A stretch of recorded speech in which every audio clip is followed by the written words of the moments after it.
Hello gamers, my name is Spark, and today I'm going to show you an awesome one-of-a-kind tool that you can use at your D&D or other TTRPG table. In this video I'm going to show you a trap generator. If you're a GM, pay attention because you are going to like this. If you're a player and this sounds fun, send this to your GM. Heads up, I built these generators specific to D&D 5e, but with just a little bit of tweaking, they can work for basically any TTRPG. So here's how this video is going to go. For starters, I'm going to show you the basics of how this tool works and how you can use it at your table. Then I'm going to show you what's happening behind the scenes to make the generator work and how you can customize it to better fit your campaign. Okay, so essentially, it's a very simple generator compared to some of the other ones that I have. Just like every generator that I've created, you have your generate button. This is what turns it on and makes it go. You have your settings, and you have your results section, and then of course you have your storage area down here. So for starters, let's just look at some results. Having clicked generate, you can see we receive up to 5 results, and you can adjust the number. If you only want to receive 1 result, if you only want to generate 1 trap, just select 1. Or 5, you get 5. There are 7 different sets of information that you receive with each trap.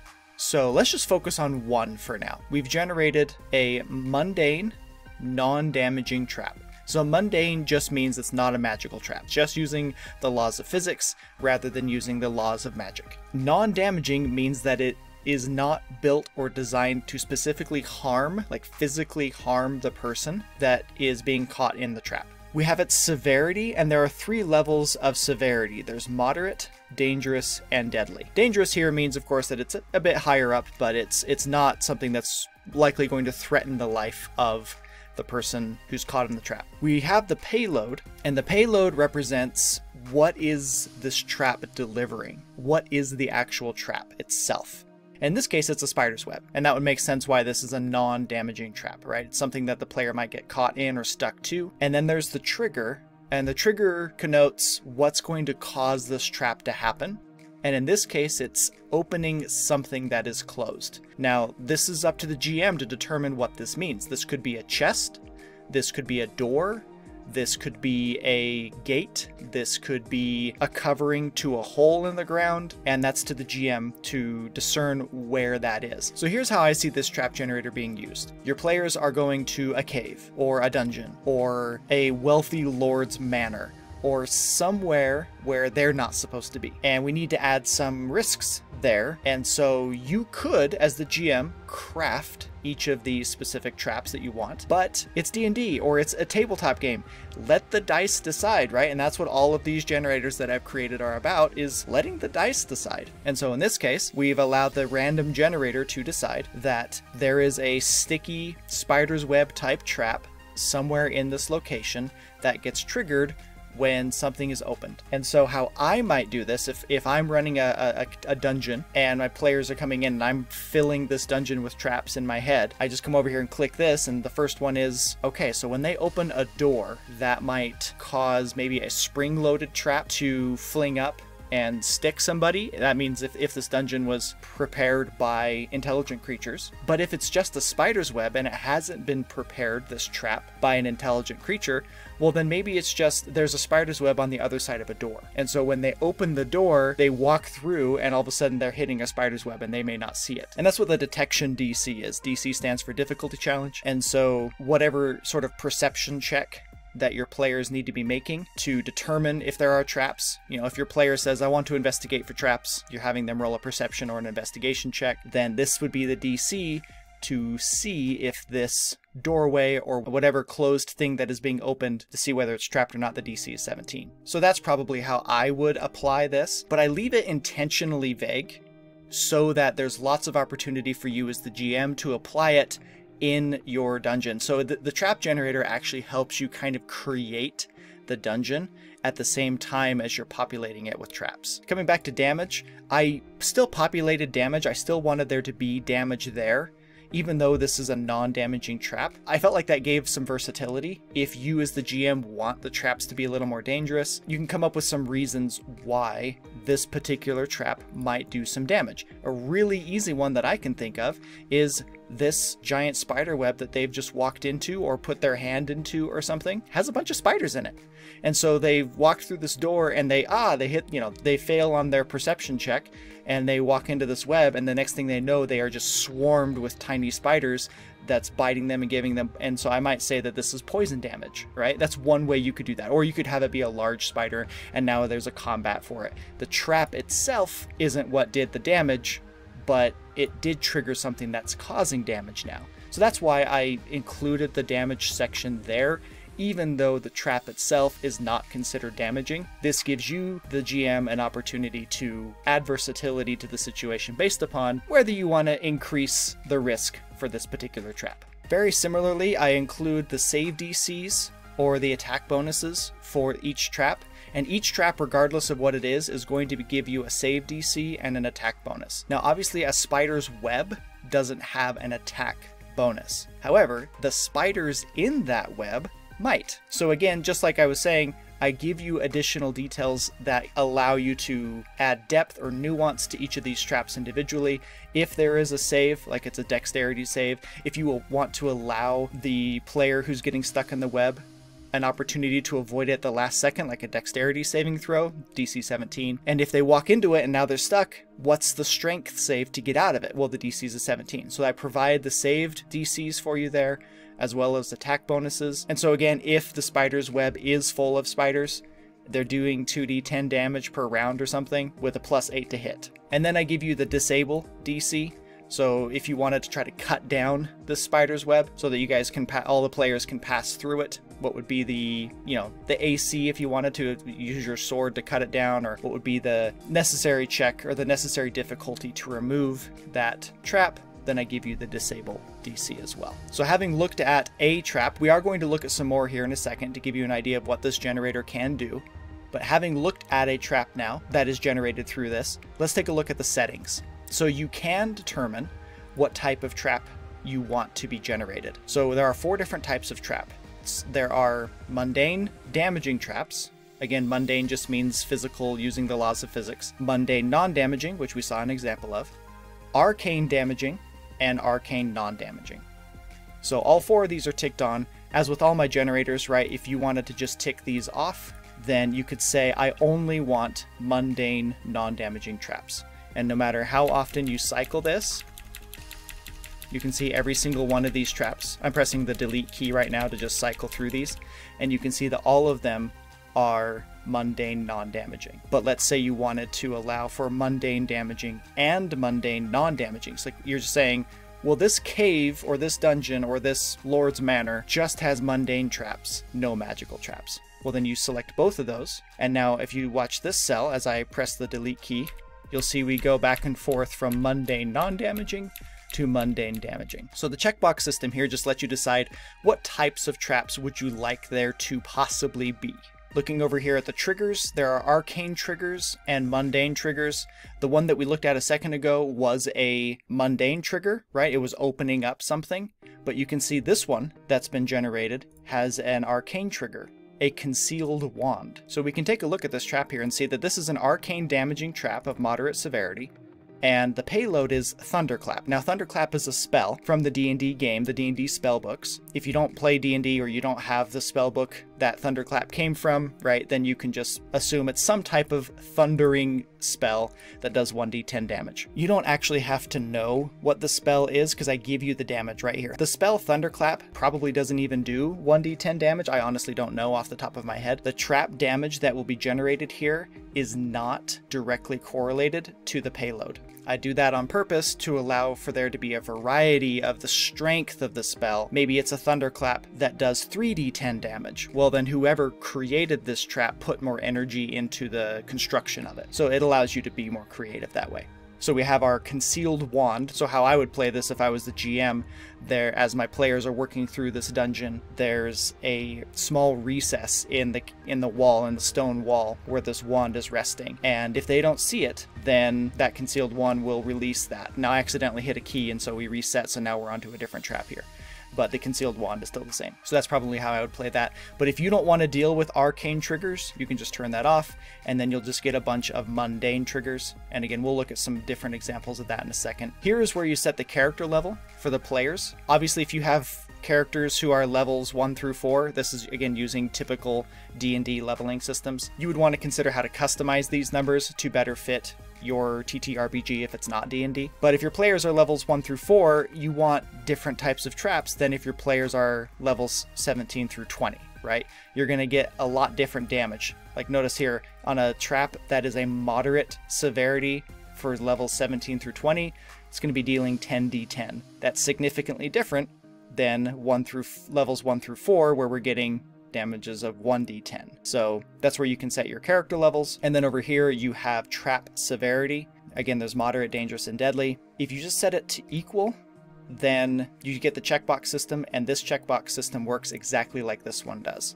So if you only want moderates, then just uncheck those and you will only get moderates. Right? If you want no deadlies, then you can set it to there, and you'll see we get moderates and dangerouses, but no deadlies. If you set this to custom, then this system turns off, and it pulls from a table in the reference tab that follows a specific odds table. And I'm going to show you how to adjust those odds in the second half of this video when we get into customization. And then again, as I said, you can select how many traps you want to generate at a time.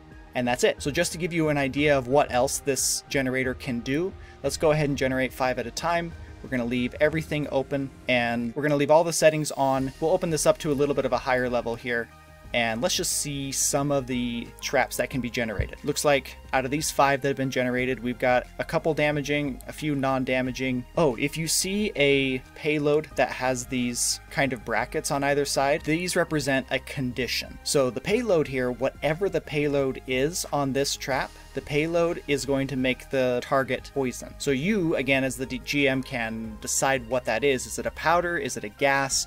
Is it a creature that gets released, like some sort of parasite or scorpion or spider or something that will cause the person to get poisoned? The trigger is an obvious pull chain. Now in this case, this is where I think these are particularly funny.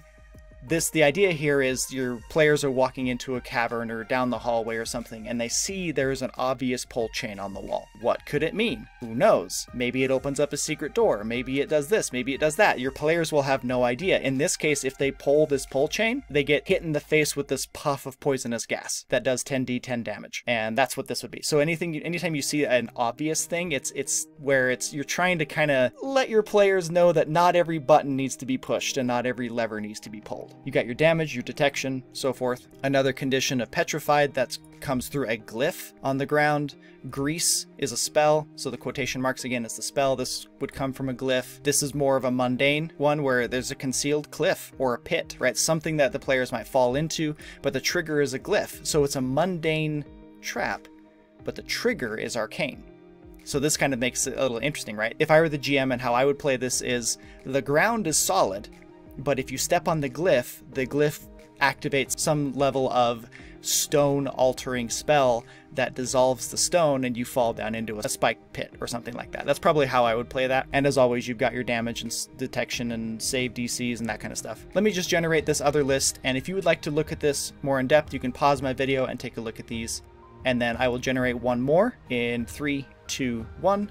Again, you can pause my video and look at this. That is essentially this generator. It just gives you up to 5 traps, and it's a really fun and easy way for you to flesh out somewhere your players aren't supposed to be, with some risk involved. Down here, you've got the storage system. All my generators have a storage system. The way it works, the same as all the others.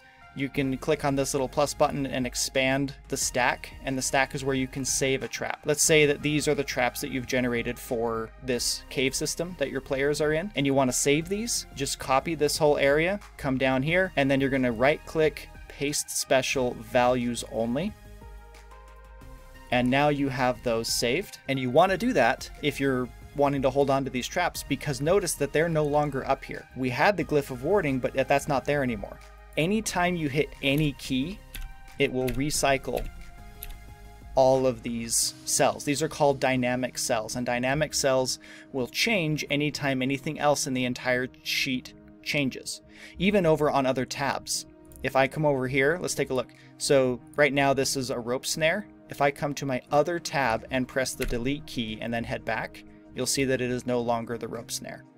So changing anything anywhere will reset these dynamic cells, and so that's why the storage system is here, but you'll notice that these are still here and these have not changed, and they never will until you delete them. I have the tracking system up here that tells you which of your stacks have openings. So right now stack 1 has 0 openings, but if I were to delete this one, you would see it has 1 opening. If I delete that, we have 2 openings, and so forth. And so it's a really easy way for you to just keep track of which stacks have traps saved in them and how many are available. And then the note system here is just where you can type in any notes that you want to. So maybe this is for the sunken cave, right? And so you know that the traps that you have saved in here is for the sunken cave. So that concludes the basics of the trap generator. If you found this interesting or you think this might be helpful, this isn't my only generator. I have dozens that I'm sure you'll find interesting. This table that you see on screen now shows all the generators that I've created and which of them, at the time of publishing this video, have video tutorials like this one. All my random generators are available for purchase on buymeacoffee.com for just a couple bucks. Links are in the description. If you're enjoying this video, now would be a great time to share it with other gamers. Please hit the like button and subscribe, it really helps me out. Let's go ahead and get into the customization part of the video now. It's customization that sets my random generators apart from all the others. If you're a widely experienced GM, this probably isn't your first random generator that you've ever toyed around with, but it will probably be your last. No other tool has allowed you to customize the code and master lists so you can personally craft your own spectrum of results. So let me show you how to do that now. Every one of my generators has a reference tab. And if you click on the reference tab, you can see I've got a whole bunch of information here. I'm scrolling left to right now. And so now I'm going to show you how you can customize the type of traps that can be produced inside of your own trap generator. So first off, we have the payload section. So remember back here, the payloads were what determined what was going to happen to the person who triggered the trap. And so we have 3 different categories here. We have the mundane damaging, we have the mundane non-damaging, we have the arcane non-damaging, and then the 4th section is a lot larger, but this is the arcane damaging. So for mundane damaging, this is where we have spike pit or spikes or darts or fire, anything you want to in here. When this list is generated here, it comes from this list. If it's a mundane damaging, it pulls from this list. It will pull randomly for anything on this list. Currently, this list has 20. So it'd be like if you were sitting at the table and you had a printed piece of paper and you were rolling a D20 to determine which trap happened. But again, instead of you having to roll dice and take the time for that, it's just a click of a button and you get that information.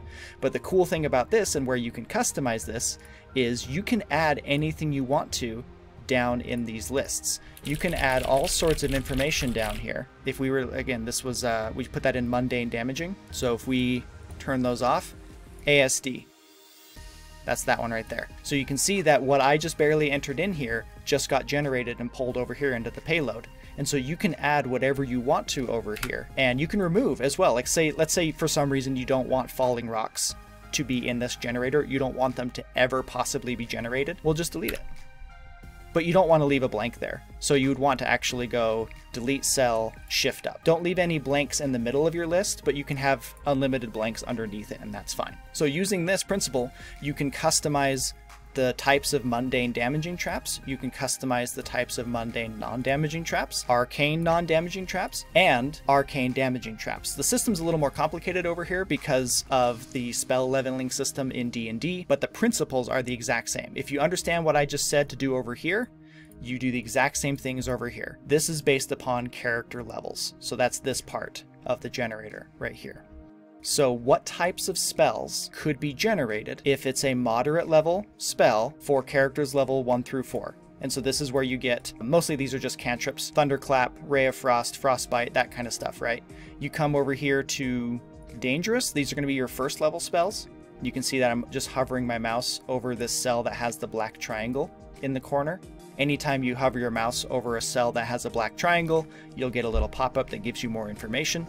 I'd recommend that you look at any of those because sometimes I give really helpful information in those little boxes that I forget to mention in these videos. And then a dangerous spell, or sorry, a deadly spell might be a second level spell. So you've got Scorching Ray or Shatter or Scatter or these other types of spells that might be in here.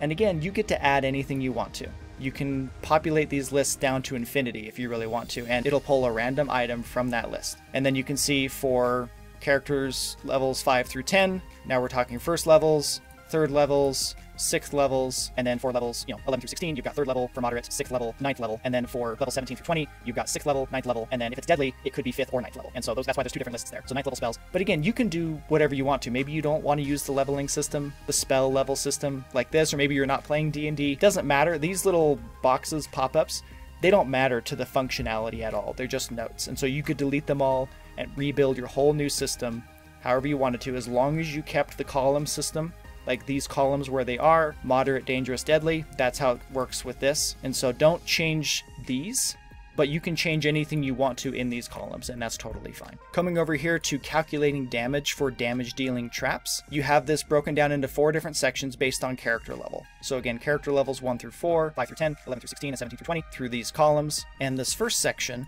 is based on how many dice are being rolled. So this section determines how many dice are being rolled. So if this is a trap that is for character levels 1 through 4, and it's a moderate level trap, how many dice are going to be rolled? And this min and max, this allows for there to be some randomness involved. So if we come back over here and look, we have a 2d10 for a moderate trap for levels 5 through 10. So we come to levels 5 through 10 for a moderate trap. It's going to roll 2 dice, because the min and the max is 2. If you wanted it to randomize between 1 and 3 dice, all you'd have to do is go 1 and 3. So let's come back and see if that worked. Yep, moderates 1 and 3. Let's cycle it again. Those are all 3 d10s, but we have a 1. So it's going to randomly generate how many d10s, in this case, are being rolled between minimum and maximum. And so you can set how many dice are being rolled for moderate traps, how many dice are being rolled for dangerous traps, and how many dice are being rolled for deadly traps, minimum and maximum. Maybe you want to change it because you have a really large or a really small party. The opportunity for customization is there for you. Down here, this section is type of dice rolled. Are we rolling d4s? Are we rolling d6s? In the D&D Player's Handbook or Dungeon Master's Guide, I forget which, the typical die rolled for traps is a d10, and that's why all of these are just d10s. But if you don't like d10s, if you feel like that's too much or too little, you can change it. So for example, we come back over here and sure enough, we have a d10, some d8s, and a d9. So for starters, they'll all just be d10s because that's the typical system that D&D players are probably used to, but this gives you the opportunity to customize that further. Scrolling over to the right, we have the trigger section. Again, that was this part, and we had arcane triggers and mundane triggers. This is the list of arcanes, this is the list of mundanes, and just like over here farther to the left, you can add anything you want to or remove anything you want to from this list. And finally, scrolling over to the right, these last few tables, ignore this section. Don't modify anything here. This is just making sure the system works. You have save DC and attack bonuses, minimums and maximums. That functions exactly like over here. You can adjust the minimums and maximums. How difficult is it to save and what is the attack bonus? This is the save DC section. This is the attack bonus section based upon moderate, dangerous, and deadly traps. And then you have detection and dealing with the traps. So the discover DC, mins and maxes, and the disarming DC, mins and maxes. So it's all very simple. Again, you can adjust any of these tables that you want to. And then the very last thing is this one. This is the custom trap severity. So that takes us back here, where I told you earlier that I was going to show you how to do that. If you leave it on equal, it'll just generate whatever you have checked here, right? But if you turn it to custom, then that grays out and it will no longer pull from this table. It'll start to pull from this table. At this point, the question is, what are the odds of a moderate trap, a dangerous trap, or a deadly trap being generated? And so if we look back here at a result, we can see that we have 2 moderates, 1 dangerous, and 1 deadly. These 2 deadlies, they each had a 10% chance of being generated. How do we know that? Because we had set deadly to 10%. This dangerous trap had a 30% chance of being generated because it's set at 30, and the other 2 had a 60% chance because of that. If you want to make moderate traps more likely to happen, just increase the odds, but make sure that the total remains 100%. And you can ignore this. This is just making sure the whole system works. Okay, and that's it for customization. You now know how to use the trap generator. Thank you for watching. Remember, I have dozens of other generators, so be sure to check them out here on YouTube or at buymeacoffee.com. Please like and subscribe if you enjoyed this video, and happy gaming.